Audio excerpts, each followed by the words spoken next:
Bueno, este es el juego de la Alhambra, 1492, que consiste pues en la época, en la lucha de poder de las distintas familias que convivían en la Alhambra, las más influyentes, y también coincide con la época de la reconquista de la Alhambra por parte de los Reyes Católicos. Entonces es un juego de estrategia para 4 jugadores, en donde consiste en intentar la más influencia en las distintas zonas de la Alhambra para luego conseguir puntos de victoria. Y por otro lado hay un quinto jugador ficticio, que son los cristianos, que los moverán entre todos los jugadores, en los que también podrán ganar. Entonces hay 4 jugadores como se ven aquí, y hay tres mazos. Uno es este, que es el mazo de juego. Otro mazo que cada jugador tendrá, y que son las mismas cartas, que van del 1 al 12 y con unos simbolitos que ahora explicaremos.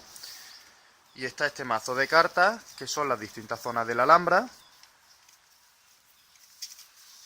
Y hay unos toques de puntuación.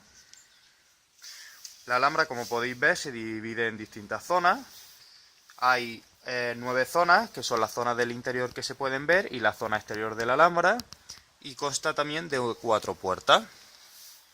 Bueno, el juego en un primer momento se iniciará poniendo estos tokens de puntuación, que hay cada uno distinto, de forma aleatoria en cada una de las distintas zonas.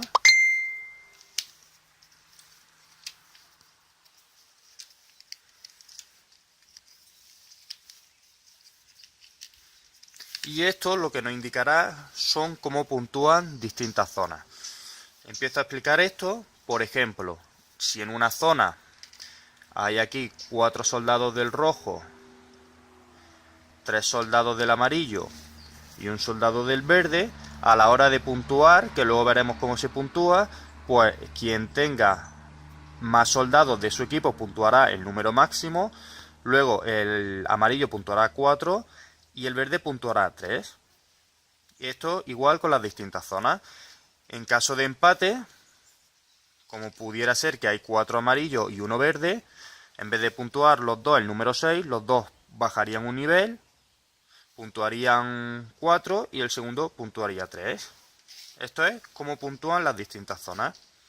Luego tenemos las puertas, que tienen una puntuación especial, y como se puede observar en el tablero, pues dependiendo del número de puertas que cada jugador posea, pues puntuarán 5 puntos de victoria.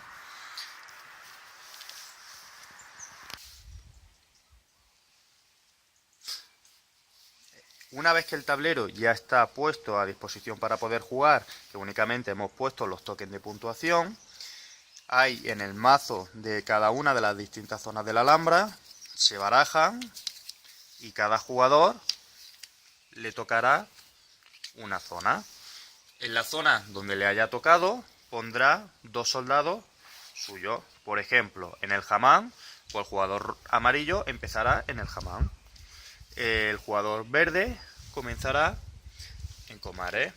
El jugador negro empezará en el Alcibe. Y el jugador rojo empezará en el Patio de los Leones. Hay que decir que para moverse, los jugadores, para moverse de una zona a otra, tienen que estar siempre adyacentes. Es decir, luego veremos que conforme van saliendo cartas, podráis poniendo más soldados. Estos soldados, para ir de una zona a otra, tienen que ir a una adyacente. Por ejemplo, de esta zona podré poner aquí o podré poner aquí, pero no podré poner directamente aquí.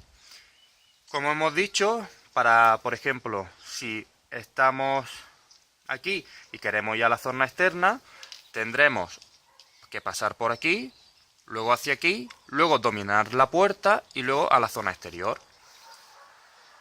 Los cristianos comienzan siempre en el exterior de la Alhambra, que supuestamente van a conquistarla. Ahora vamos a pasar a explicar el mazo de juego, que son estas 32 cartas. Entonces, en el primer turno se levantarán 4 boca arriba. Todo esto se barajará antes. Y cada carta normalmente está formada por 3 zonas, que se empezaría de arriba abajo. La zona de arriba son los cristianos, que se añadirían 2 cristianos. Quien tenga esta carta, que luego explicaremos cómo se van cogiendo las distintas cartas de aquí, pues 2 cristianos. Quien posea esta carta, por ejemplo, el jugador que empieza es el verde porque ha sido el de la carta más baja de la zona seleccionada antes, empieza el jugador verde y luego en la aguja del reloj. Imaginemos que ha elegido esta carta, pues coge 2 cristianos y los pone donde él quiera, conforme a las reglas que hemos dicho anteriormente. Es decir, o se pone en una misma zona o en una zona colindante. Como de aquí no puede pasar aquí, sino que antes tiene que pasar por la puerta, tendría que poner en una de las 4 puertas obligatoriamente. Entonces, imaginemos que los pongamos aquí. Normalmente los cristianos se usan para molestar a otros. Imaginemos que ya hubiera aquí cristianos y el jugador verde decide poner otros 2 que le haya tocado esta carta. Pues la pondría aquí. ¿Por qué? Porque en caso de empatar, como hemos dicho anteriormente, bajarían un escalón y los 2 puntuarían 2 puntos solamente, porque el juego consiste que al final de las 8 rondas, quien más puntos de victoria obtenga, gana. Esta sería la primera fase de la carta. La segunda representa la acción que el jugador hace con su soldado. Aquí pondría un soldado más suyo, que lo cogería de la reserva. ¿Y dónde lo pondría? Pues como hemos dicho anteriormente, o aquí, o en una zona colindante. Pues por ejemplo, la zona que más puntos obtendría sería aquí o aquí. ¿Por qué? Porque por estar segundo aquí obtendría 3 puntos y aquí también por estar segundo obtendría 3 puntos. Y por último tenemos la tercera zona, que son recursos. Como veis en el tablero, hay distintos tipos de recursos que tenemos en las cartas. Al final de los 8 turnos, pues por ejemplo, si tú has recolectado a lo largo de los 8 turnos más cartas, como aquí se ven, con distintos recursos naturales, bueno, esto es una carta especial que te da el recurso natural que tú desees, pues si al final de la partida obtienes esta combinación de recursos, obtendrás más puntos de victoria. Vamos a ver, por ejemplo, otro tipo de carta. Por ejemplo, aquí pondrían otra vez otro jugador quien obtenga esta carta. Imaginemos ahora que le toca al negro y tiene que poner 2 cristianos. Pues los podría poner aquí, pues como hemos dicho anteriormente, para que a la hora de puntuar, que luego veremos que hay cartas que te dan la opción de que se puntúe en las distintas zonas, pasaría a puntuar 5. Luego la segunda zona, que es convierte un cristiano en un guerrero tuyo. Pues por ejemplo, la que más te convenga, podrías convertir siempre en una zona adyacente a las que tú tengas. Por ejemplo, el negro, podría quitar el cristiano y convertirlo en uno propio. Y como vemos, también tiene otros recursos. Luego hay otras cartas que tienen solamente 2 secciones. El recurso que hemos dicho anteriormente y esta, por ejemplo, que es un poco especial, que es de los tokens que ha sobrado, pues el que más nos convenga lo quitamos y lo ponemos. Si este solamente puntúa 3 porque estamos aquí, podemos quitar este y coger uno que puntúe bastante más, por ejemplo este. Y ahora mismo esta zona, en el caso de que puntuase, puntuaría 5 puntos en vez de lo de antes. Por ejemplo, esta otra tarjeta da la casualidad de que también pone 2 cristianos, pues si le tocase al amarillo, pues igualmente podría ya ponerlo donde quiera. Sí, como ya controla la puerta, podríamos ponerlo aquí.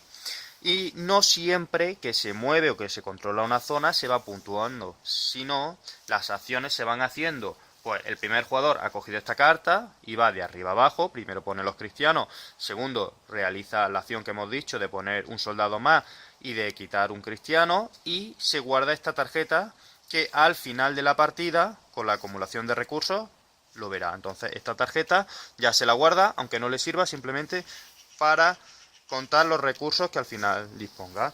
El segundo jugador que hemos dicho y ya lo hemos explicado, pues empezaría también otra vez. Primero haría la acción de los cristianos, luego esta y se la guardaría. Y por ejemplo, esta tercera se la quedaría el rojo y esta cuarta puntuaría todo el tablero. más 4 puntos quien haya elegido esta carta. Pues si puntúa el tablero, ahora empezaríamos a mover nuestras fichas por el track de puntuación y, por ejemplo, en esta primera fase, el jugador amarillo tendría 5 puntos aquí, lo moveríamos 5 puntos. Los cristianos, pues están en esta zona, tendrían 4 puntos por estar en esta zona, 5 por tener una puerta, más aquí que dispondrían de 4 puntos, y por estar en esta zona tendrían otros 4 puntos. Pues así es como se va puntuando cuando la carta te lo dice. Por ejemplo, si en el turno siguiente se levantan otras 4 y un jugador elige esta carta, volvería a coger 2 cristianos y ponerlos conforme las reglas que hemos dicho, y esta puntúa la zona más alta. Más alta se refiere que tiene el token más alto. Aquí hay un 7 y aquí hay un 7, pues puntuarían ambas zonas. Si aquí hubiese soldados, puntuaría esta zona, y si aquí hubiese soldados también puntuaría. Si solo en uno, pues solo puntuaría esta zona que hay alguien. Si no hubiese ninguno, pues no se efectuaría esa acción. Luego hay cartas especiales, que por ejemplo esta hace que otro jugador no pueda realizar su acción, y al final de la partida se puntúa todo el tablero, que será el último recuento, y quien más haya avanzado en el track de puntuación será quien haya ganado. Bueno, al principio de cada ronda, lo primero que se hará son enseñar las 4 primeras cartas al descubierto. Y una vez que la gente lo haya visto, va a empezar a apostar por ellas. ¿Cómo se apuestan? Antes hemos explicado, cada jugador tiene un mazo que es exactamente el mismo, simplemente cambia el fondo, que está constituido por un número que va del 1 al 12 y por un número de soldados. A menor número, como vemos, hay menos soldados, y a un mayor número hay más soldados. Un menor número implica, como en unas cartas de póker, el as es el que más manda. Pues aquí el 1 sería la carta más poderosa. ¿Esto para qué nos sirve? Pues porque cada jugador deberá de apostar en según la carta que quiera escoger. Entonces, si yo quiero una carta sí o sí, porque sé la acción concreta que quiero realizar, apostaré un número muy bajo. El jugador quien empieza al principio de todo es el que en la carta de zona haya tenido el número más bajo.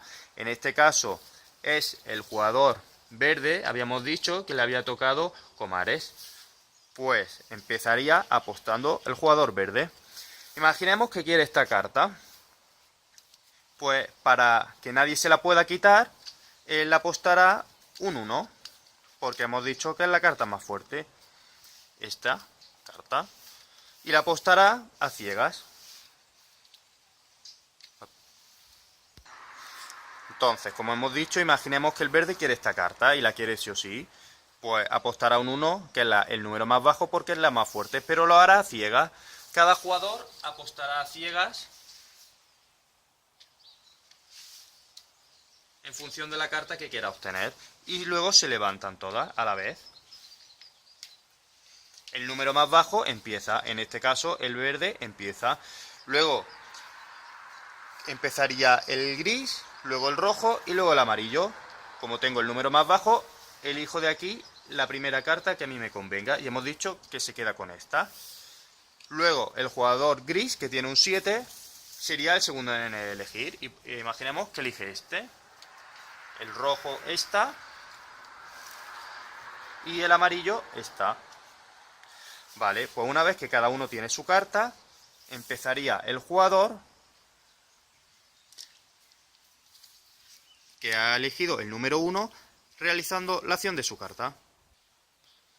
Bueno, antes hay que hacer un inciso y ver que estos son soldados propios. Entonces, la primera carta, ya que hemos elegido la carta de antes, pues ponemos un soldado, a menor número, menos soldados, porque supuestamente la carta es más fuerte a la hora de poder elegir, pues ponemos un soldado donde queramos, siempre cumpliendo la regla que antes hemos mencionado anteriormente, que tiene que ser o en una zona que ya está o en una zona colindante. Pues imaginemos que ponemos aquí y ya esta carta se descarta para siempre. Y luego realizaríamos esta carta de orden de arriba abajo. Pondríamos 2 cristianos, imaginemos que los ponemos aquí y luego puntuaría todo el tablero.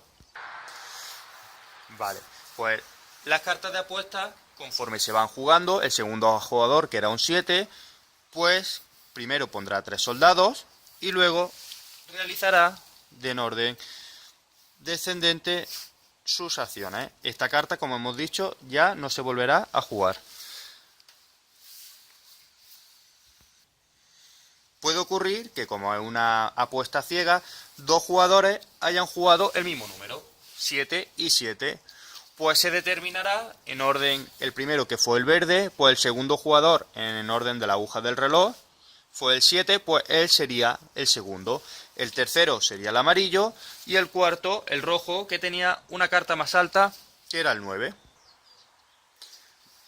Luego, después de que el último jugador haya jugado su carta, se vuelven a poner boca arriba otras 4 cartas. Y con las cartas de los más restantes de cada uno de los mazos se volverá otra vez a hacer la apuesta ciega. En este caso, si antes empezó el jugador verde, ahora empezará el jugador gris. Cuando se acaben todas las cartas, que hay 32 cartas, acabará la partida. O sea que al final son 8 turnos. Y al final de la partida se puntuará otra vez todo el tablero y quien haya obtenido mayor punto habrá ganado. En este momento, al final de la partida, con todas las cartas que hayamos recogido, que tendremos 8 cartas, se recontarán los recursos que tenemos. En este caso, por ejemplo, el no tener ninguno de comida te quitará puntos. El no tener ninguno de agua también te quitará mayor punto. En este caso tenemos un arma, un oro, 2 armas, una comida, por lo cual, como no tenemos agua, tendríamos menos 10. Comida no nos restaría porque la tenemos. Y al tener un oro y 2 armas, pues en este caso no tendríamos ninguna puntuación. Por eso es importante a la hora de elegir las cartas no solo las acciones, sino los recursos que vayamos acumulando.